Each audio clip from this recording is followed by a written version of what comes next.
Hello guys, welcome back to Rapicon. I'm Peter. I'm Vicky. Welcome on today's episode. It's an interview. Oh wow, Yeah, an it's interview? An interview entitled Tupacshakur 1994 exclusive interview on exclusive interview with Edgordon. Yeah. Oh wow, so it's an interview of Shakur. Yeah, Tupacshakur. Tupacshakur and being interviewed with Edgordon. Yeah, okay. That's in the year 1994. So stay with us back in 1994 as we enjoy or we experience this interview together with us. But do you remember we just did a song from Tupac? Yeah. And it was like a song, speaking words of wisdom. Yeah. And the song was really holding to a lot of wisdom, speaking of street life, how people are oppressed and all that, and calling America to just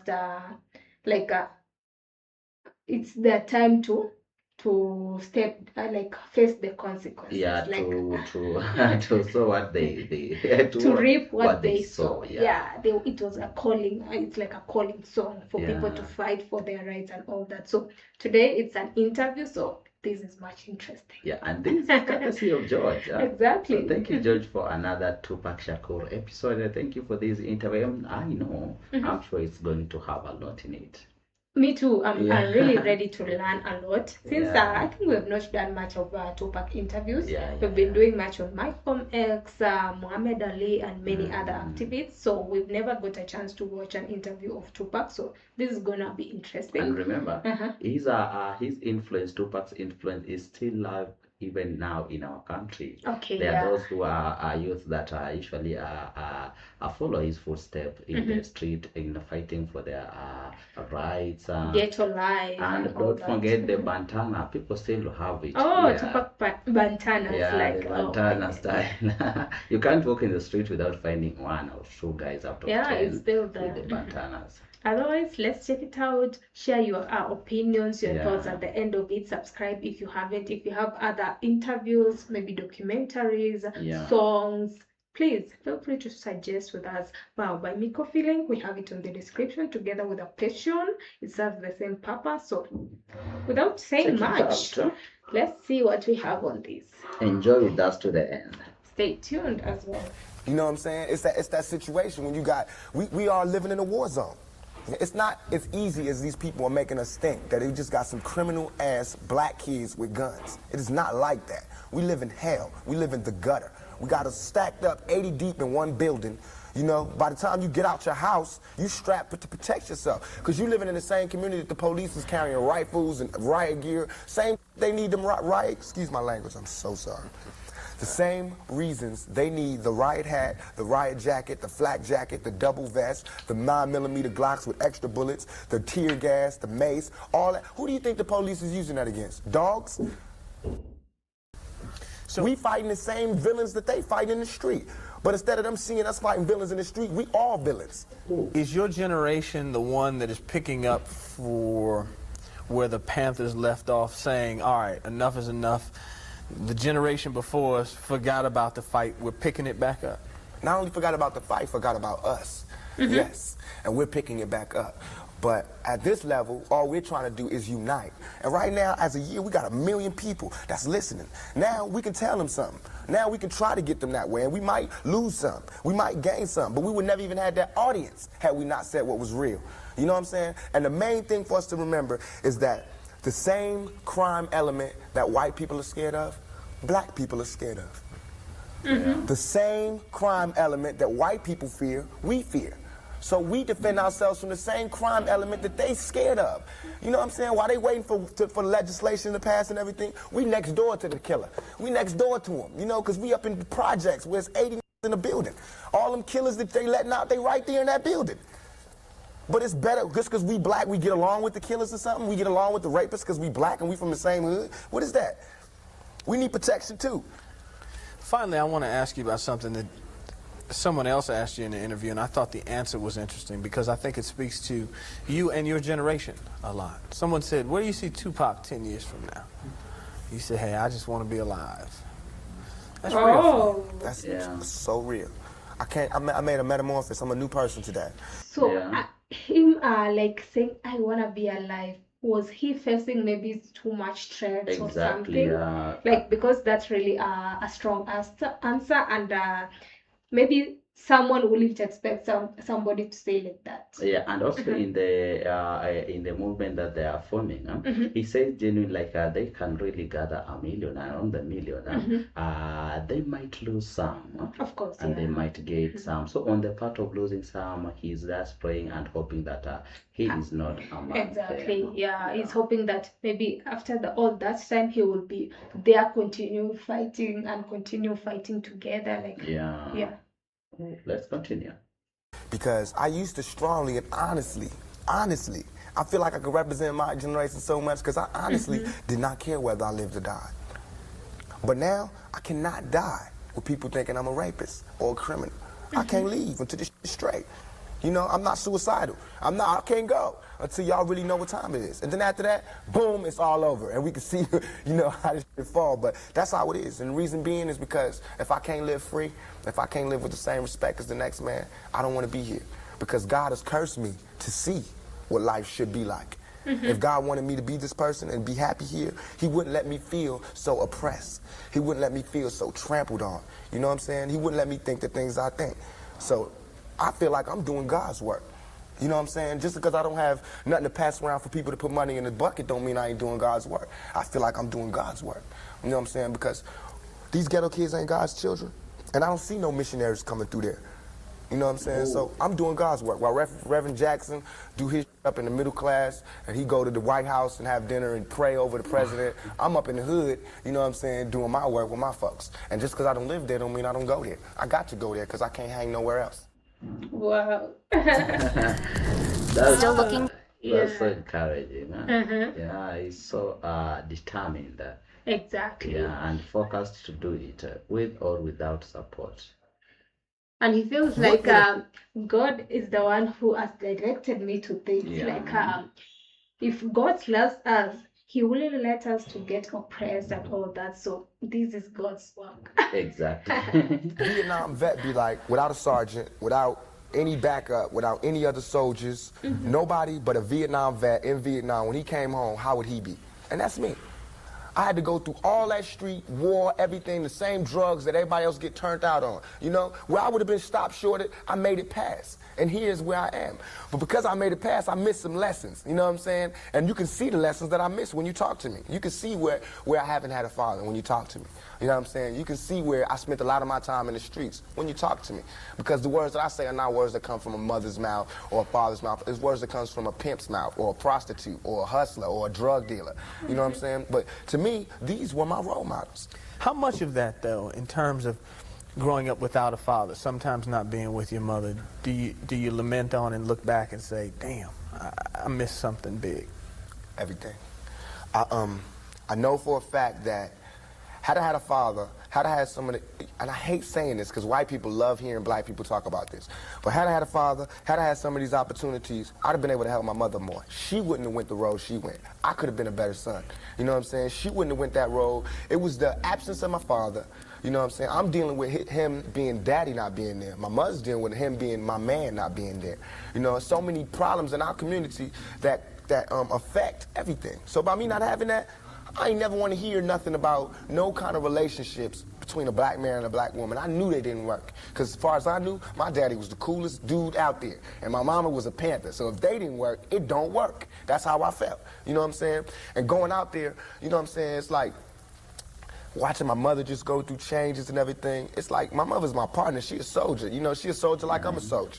You know, and I watched the peep the game that she went through. If I would have went the same way my mother went, had not she did her route and showed me where it went wrong with her. My mother always told me, don't you ever, ever just volunteer yourself to our people, because they'll use you. That's what they do. You know what I'm saying? She also told me to follow my heart and for me to be the leader. But it's interesting to see just the change in your face, your reaction, your thought process. That's all I ever wanted to do. Ask my mama. I wanted to go to college. I went to school all the way and was ready to go to college. The only thing that stopped me was money. The time all the kids in my school was writing applications to go to college, I didn't have no lights and no electricity. And that ain't my mama's fault. You know what I'm saying?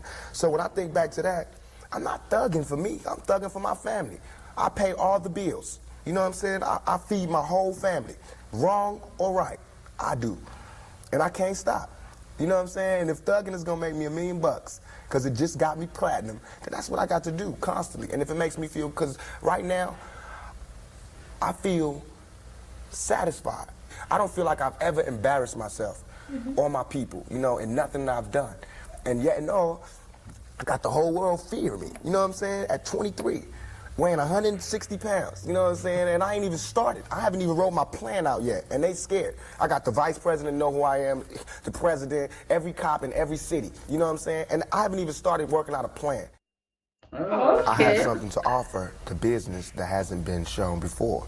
You know, I have a whole energy that represents not just black youth, but white youth, Mexican youth, you know what I'm saying? That change right before you go from being 18 and unresponsible to when you go to being like 21, 22, and the whole world's on your shoulders. I believe strongly that my audience empathize with me because I show that side. I show that emotion, raw, uncut, good and bad. And so I think I can bring that more funnel, more directed into screenplays, more albums, producing, managing, you know what I'm saying? If I can figure out just how to control it, I can use it on a lot of different levels. Yeah. I trip off because it happens out of nothing. It just goes, you know, everybody just be screaming and acting, and I just trip. I get uncomfortable, and it's like similar to a deer being caught in the headlights. I just freeze, you know, and I don't know what to do. I don't know if I should be what they want me to be, or if I should make them hate me so they can stop. You know, like say something mean so they can just stop. But I'm just like caught in the middle of it because you can't. I mean, no one can do that. Police can't do that. They can't stand in front of all those people and control them with a gun and mace and all that.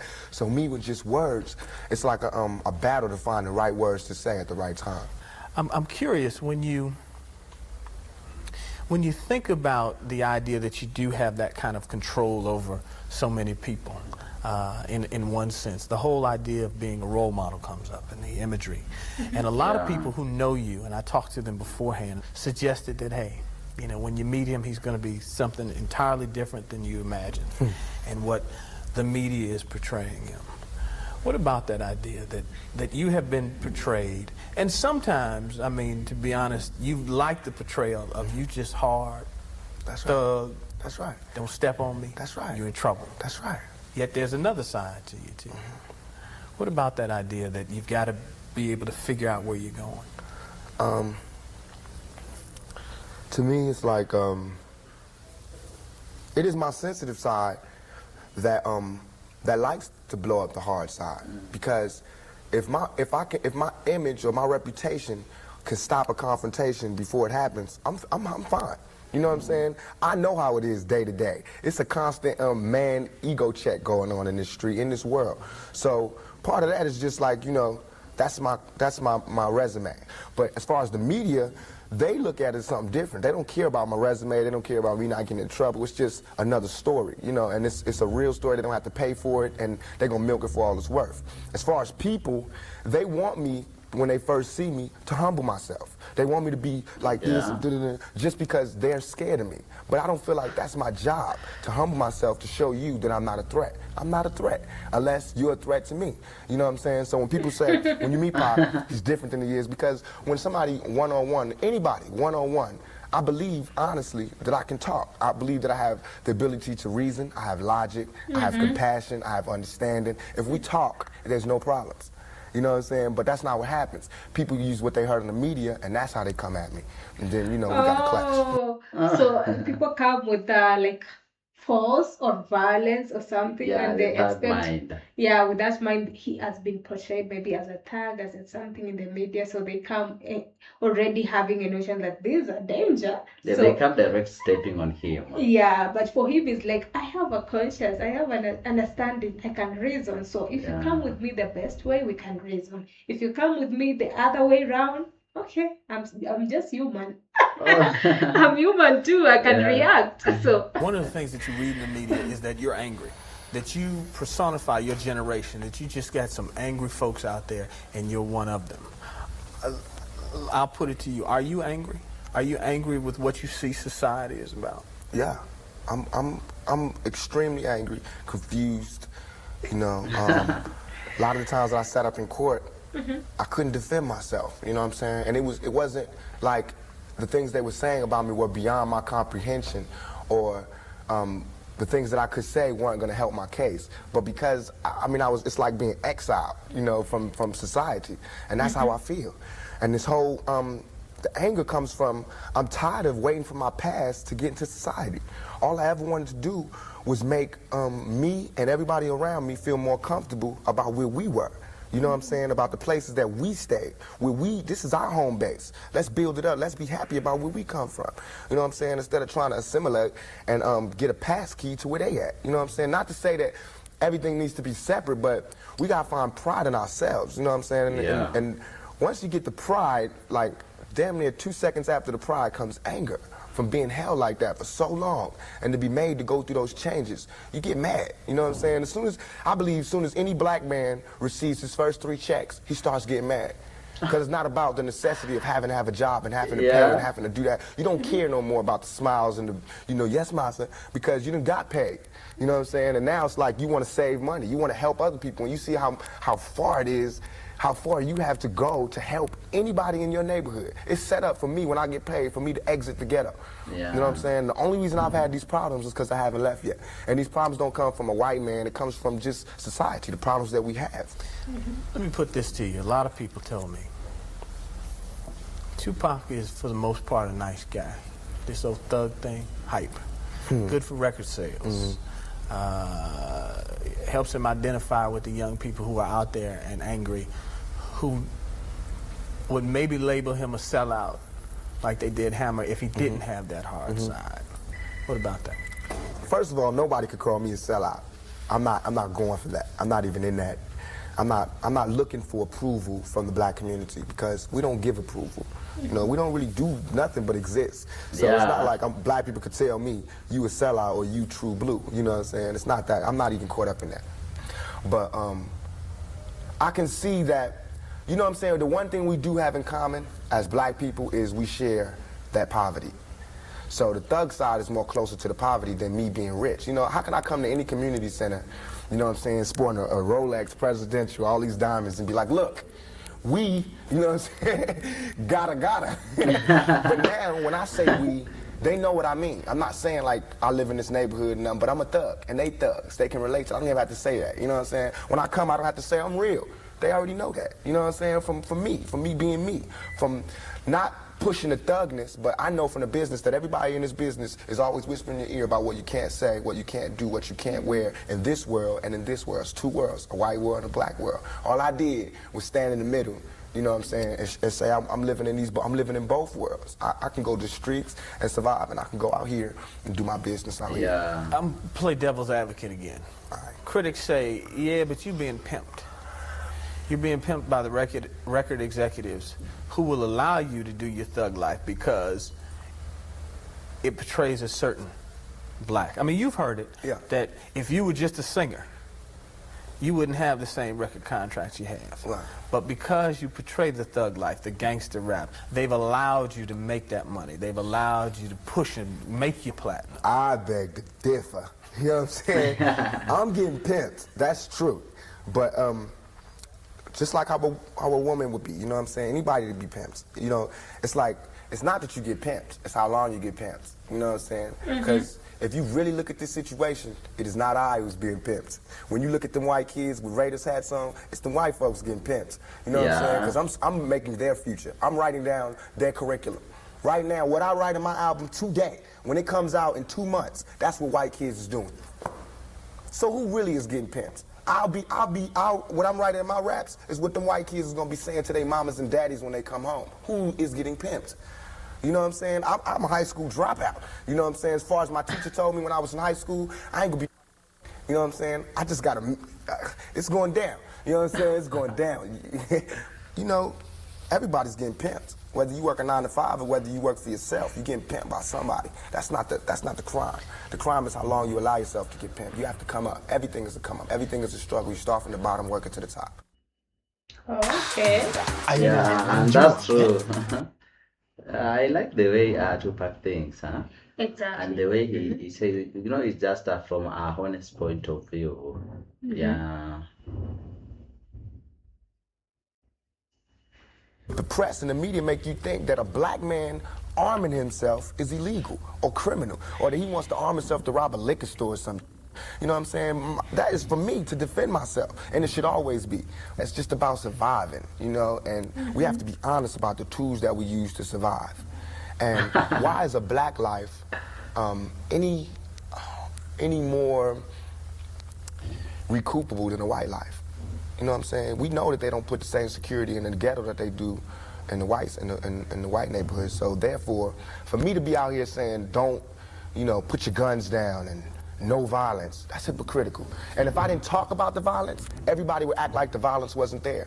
We as rappers bought that violence. We bought the violence that we seen on the street. We put in our records for years. And after 3-4 years, people finally starting to see it because of all the statistics that's going on in the streets. If we stop talking about it, then they wouldn't take statistics. And when they stop taking statistics, then we'd be killing each other in the street, and these white people wouldn't care no more. Only reason they... I think that's true. Yeah. When you speak about it, speak about the truth, I think most of the people will now focus, the eyes will now be coming to what you're talking about will be focused on, and people will try to see, okay, is it happening? Try to find solutions or something. But when you keep quiet about it, everyone will act as if these things are not happening. Everything is normal. So it's better you speak the truth so that you can start to get help, or at least it can people will realize. It can be noticeable. You know, it's there and they're ignoring it. So it's your job like an artist, a rapper, to speak about to speak it, to magnify it, to amplify it, to be heard more and to be seen more. Yeah, it's better when everyone knows what's happening, and maybe after knowing it, solutions now you will try to find the solutions. Cares because, you know, there's been some strays and we done slipped over in the white neighborhoods, and there's kids in Iowa that want to be like us. You know what I'm saying? There's kids in Indiana that's trying to be like us because they can relate too. You know what I'm saying? You even admit it. I don't live in that neighborhood anymore. There's no real reason for you to carry a 9mm. Don't believe that. Why? In 2 years, I've had a gun pulled on me by my limo driver, by police, by everybody. You know what I'm saying? And I better be. You know what I'm saying? I've been attacked. You ain't read the papers about these skinheads trying to blow up black churches. Why? They see me as the enemy just like y'all do. You know what I'm saying? They can come to my house and sit outside my house just like anybody else can. A skinhead. And once my life is gone, it's gone. Can't nobody give it back to me. Not the judge, not the president, not the governor, not Calvin Butts, not Jesse Jackson. They can't do nothing but come to my funeral and talk pretty about how black people suffer. You understand? And as far as Jesse Jackson, my first acting job was at the Apollo Theater when Jesse Jackson was running for president in 1984. It hurts me for him to say anything negative about any rapper because we supported him. He should support us. You know what I'm saying? As far as his image, you know what I'm saying? What was he doing? You know, he should be the last person talking about gun violence when he sat right there while Martin Luther King caught one in the neck. You know what I'm saying? Things ain't really changed that much. I swear to God, nothing I ever say is meant to be something where innocent people get hurt. Nothing I ever say is meant to be like a end all, let's go do it right now. Nothing. Everything I ever say, and if any, this is so we can set it clear, anything I ever say as it pertains to my peers and being strapped is only in self-defense. You know what I'm saying? Because right now where I'm at, the world is harsh. And I just don't got no beautiful stories. You know what I'm saying? I'm gonna just be getting them ready. Because that's why I think I messed up. If somebody would have grabbed me, pulled me to the side and been like, look, Tupac, as soon as you step out here, they're gonna be at you. If somebody would have explained it to me, I wouldn't have took the same mistakes. But I made those mistakes. And that was my job to stop somebody else from making those same mistakes. To lay it out. To lay out the real map on the world and how it is. Oh, wow. Everything I'm saying is a warning, is a plea for help. If everybody is so goddamn worried about me, why ain't nobody came to help me? You know what I'm saying? I never wanted to be no star. This ain't my job. I don't care if everybody don't cheer for me. You know what I'm saying? If you're not cheering for me for what I'm doing, don't cheer for me. Don't cheer because you think I'm cute. You know what I'm saying? Screw that. Cheer for me for what I'm doing, for what I stand for. And when I go to jail, you should cheer louder. What? You know what I'm saying? Because I'm standing up for what I do. I'm not robbing nobody, not stealing from nobody. I never took nothing. Everything I do to represent my people. I do because I think this is what they want me to do. Okay. Yeah, that's true. We killing each other because we killing ourselves. We not when another man. I know I've been in a position. It's out of our control. It's not like he wants to kill. He just doesn't want to die. You know what I'm saying? It's that situation. I think that's true and honest. Like you don't want to kill, but you also don't want to die. Yeah, because maybe when you get attacked, it should maybe defend yourself. Yeah, and it's a matter of who pulls the trigger first. Yeah. And if you act like okay, I don't want to kill, I don't want to hurt you, like he will kill you. Yeah. Or she will kill you. So and by defending itself. Huh? Okay. It's a tough situation. We are living in a war zone. It's not as easy as these people are making us think, that they just got some criminal ass black kids with guns. It is not like that. We live in hell. We live in the gutter. We got us stacked up 80 deep in one building. You know, by the time you get out your house, you strapped to protect yourself. Because you living in the same community that the police is carrying rifles and riot gear. Same, they need them riot, excuse my language, I'm so sorry. The same reasons they need the riot hat, the riot jacket, the flak jacket, the double vest, the 9mm Glocks with extra bullets, the tear gas, the mace, all that. Who do you think the police is using that against? Dogs? So we fighting the same villains that they fight in the street. But instead of them seeing us fighting villains in the street, we all villains. Is your generation the one that is picking up for where the Panthers left off, saying, all right, enough is enough? The generation before us forgot about the fight. We're picking it back up. Not only forgot about the fight, forgot about us. Yes, and we're picking it back up. But at this level, all we're trying to do is unite. And right now, as a year, we got 1 million people that's listening. Now we can tell them something. Now we can try to get them that way, and we might lose some. We might gain some, but we would never even have that audience had we not said what was real. You know what I'm saying? And the main thing for us to remember is that the same crime element that white people are scared of, black people are scared of. The same crime element that white people fear, we fear. So we defend ourselves from the same crime element that they scared of. You know what I'm saying? While they waiting for legislation to pass and everything, we next door to the killer. We next door to him, you know, because we up in the projects where it's 80 in the building. All them killers that they letting out, they right there in that building. But it's better, just because we black, we get along with the killers or something? We get along with the rapists because we black and we from the same hood? What is that? We need protection too. Finally, I want to ask you about something that someone else asked you in the interview, and I thought the answer was interesting because I think it speaks to you and your generation a lot. Someone said, where do you see Tupac 10 years from now? You said, hey, I just want to be alive. That's real for you. That's so real. I made a metamorphosis. I'm a new person today. Because I used to strongly and honestly, I feel like I could represent my generation so much because I honestly did not care whether I lived or died. But now, I cannot die with people thinking I'm a rapist or a criminal. I can't leave until this shit's straight. You know, I'm not suicidal. I can't go until y'all really know what time it is. And then after that, boom, it's all over. And we can see, you know, how this shit fall. But that's how it is. And the reason being is because if I can't live free, if I can't live with the same respect as the next man, I don't want to be here. Because God has cursed me to see what life should be like. If God wanted me to be this person and be happy here, he wouldn't let me feel so oppressed. He wouldn't let me feel so trampled on. You know what I'm saying? He wouldn't let me think the things I think. So I feel like I'm doing God's work. You know what I'm saying? Just because I don't have nothing to pass around for people to put money in the bucket don't mean I ain't doing God's work. I feel like I'm doing God's work. You know what I'm saying? Because these ghetto kids ain't God's children. And I don't see no missionaries coming through there. You know what I'm saying? So I'm doing God's work. While Reverend Jackson do his up in the middle class and he go to the White House and have dinner and pray over the president, I'm up in the hood, you know what I'm saying, doing my work with my folks. And just because I don't live there don't mean I don't go there. Yeah. Okay. That is it. Huh? Oh, well, what an engaging talk. Exactly. And after watching this interview, just I have a lot of questions about his life. Like, you guys can give us some good background of how he grew up from maybe when he was born and all that. He talked about he didn't get a father figure. He didn't get a chance to live with his father. And also at some point he didn't get a chance to live with his mother fully. So can you tell us like more about his personal life? What happened? Maybe the dad and all that. And then to her mom, like what happened after some time? Because he was really explaining it and saying it wasn't her fault to make him live that life and all that. It was all about struggles.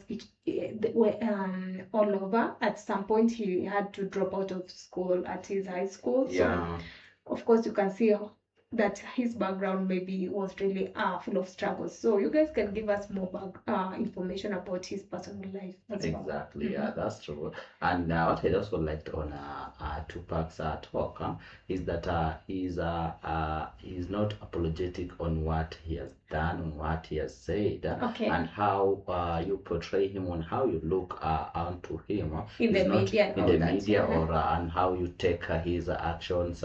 He's not upon himself to be like to blame himself, like to be straight for you to love him, to lie about it. Yeah, he's just portraying on what he has grown when he was growing up, on what he has been going through as a ghetto boy, and what is being taken out from ghetto. You see that life that are being killed, and in the ghetto is where the rapists, the murderers are there, but if the police come there, they just have to include all of them without sampling that. They can't sample. When there is a crime somewhere, I think anybody who will be found there will be taken as a suspect. Yeah. So, and he really talked much about him being a thug. So maybe you guys can explain much about that. Was he referred to as a thug, or was he doing that? But he explained it further and said that yes, I can be a thug, but it's like the situation, they have to survive, they have no jobs, they have no anything, so they have to survive so that at least they can put something on their stomach and all that. So he was really talking much about that, because also the media was referring him to that. And he prayed, the last line he was like, I don't want to die, I want to die when I've changed that notion of how people take me. They portray me as a tag, they portray me as a bad person or that. I want to change that notion. I want to prove to them that I'm another version of this. I'm another version of how you guys see me. So that was his prayer and all that. Something like that. But guys, tell us more about his activist journey, on how it started. But most of what I know about Tupac, he's a rapper, and most of his lyrics are really fighting that ghetto oppressions. He was fighting for their freedom, them being free, for living their education, for their security, and talking more about reps and all that. Like how bad was the situation at that moment? You guys can tell us, because being raped, like who was like were they in those ghettos and in their house, were they doing that for like within themselves, or it was like other people coming to their house and destroying them? By the way, tell us about that. But thank you, George, for this episode. So engaging and so knowledgeable. See, it expands more on our knowledge on Tupac. And we are so eager to learn more about and more. him. Since here we don't know much about all that was happening, but these interviews, these documentaries, it helps us to know much about them. Exactly. So, thank you so much. Thank you guys for watching with us. See you on the comments with more thoughts, and see you on our next video as well. We out. Bye bye.